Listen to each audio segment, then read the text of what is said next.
जो टॉपिक हम लोग डिस्कस करने जा रहे हैं वो है लॉसेस इन ट्रांसफार्मर। तो ट्रांसफार्मर के अंदर में जनरली 3 लॉस होता है। फर्स्ट जो है आपके पास में कोर लॉस, जिसे हम क्या बोलते हैं, आयरन लॉस भी बोलते हैं।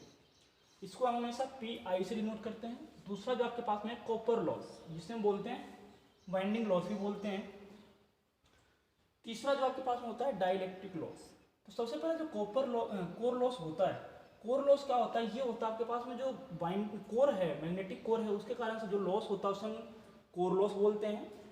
और जो कोर लॉस होता है वो क्या होता है, hysteresis loss plus eddy current loss के बराबर अगर टोटल हम ऐड कर दें तो आपके पास में क्या होता है, ये आपके कोर लॉस के बराबर में होता है। अगर आपको हिस्ट्रेसिस लॉस को रिमूव करना है तो उसका जो कोर है उसमें हम क्या करते हैं, सिलिकॉन स्टील मटेरियल का यूज करते हैं। और अगर हमें एडी करंट लॉस को कम करना है तो उसके लिए हम क्या करते हैं कि लेमिनेशन कर देते हैं ट्रांसफार्मर के वाइंडिंग के ऊपर में, ट्रांसफार्मर का जो कोर है उसको हम लेमिनेशन कर देते हैं। दूसरा जो है कॉपर लॉस। कॉपर लॉस क्या होता है, कॉपर लॉस को हम वाइंडिंग लॉस से बोलते हैं। कॉपर लॉस जो है वो होता है ट्रांसफार्मर के वाइंडिंग के अंदर में होता है। जो कॉइल हम यूज करते हैं उसमें जो भी लॉस होता है उसे हम कॉपर लॉस बोलते हैं।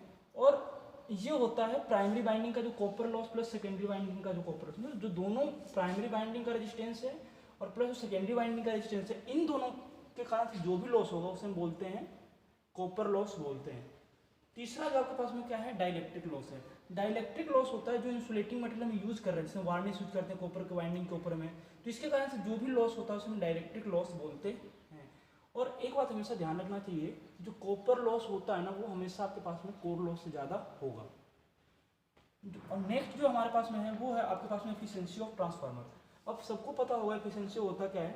एफिशिएंसी आपका रेशियो होता है output power to the input power का, मतलब आउटपुट पावर कितना आ रहा है, हमने इनपुट पावर कितना दिया था, इन दोनों का जो अनुपात होता है उसमें क्या बोलते हैं, एफिशिएंसी बोलते हैं किसी भी चीज़ के लिए। तो